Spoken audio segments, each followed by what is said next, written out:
Les semaines passent et Laurie Delhostal continue de se battre contre le cancer avec énormément de courage et d'abnégation. La journaliste de 42 ans en a fait l'annonce le 28 novembre dernier, plongeant dans la tristesse ses nombreux proches et collègues de travail qu'elle possède dans le milieu de la télévision.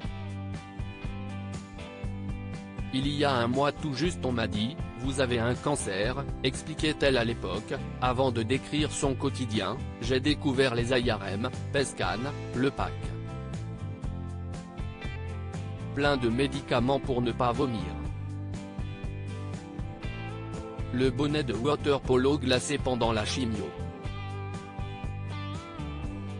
Un quotidien forcément chamboulé par la maladie, mais malgré tout, Laurie Delhostal sait qu'elle peut compter sur le soutien de son compagnon, l'ancien rugbyman Pierre Rabadan, ainsi que de leur fille, Anne-Rose, qui vient de fêter ses 7 ans. Une famille qui l'aide à surmonter les moments difficiles qu'elle traverse, mais certaines périodes sont plus compliquées que d'autres.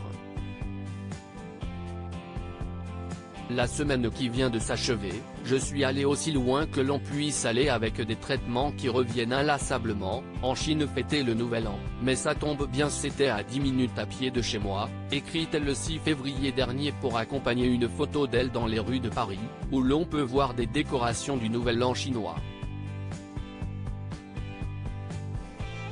Je suis allé aussi loin également que mon mental ne pouvait le supporter. Affaibli par les traitements, Laurie Delhostal a vécu des moments très difficiles ces derniers jours.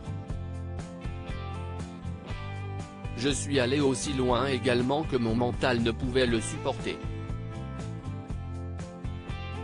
J'ai découvert la fièvre sous chimio et je me suis retrouvé claqué, capoute, sur le flanc, rétamé. Moi si gaillarde, j'ai soufflé après 2h39, je crois que j'ai une septicémie.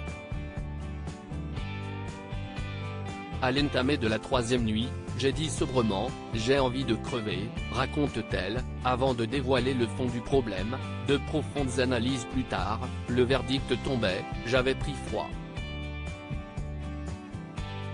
Bref, je n'étais pas vraiment beaucoup plus malade.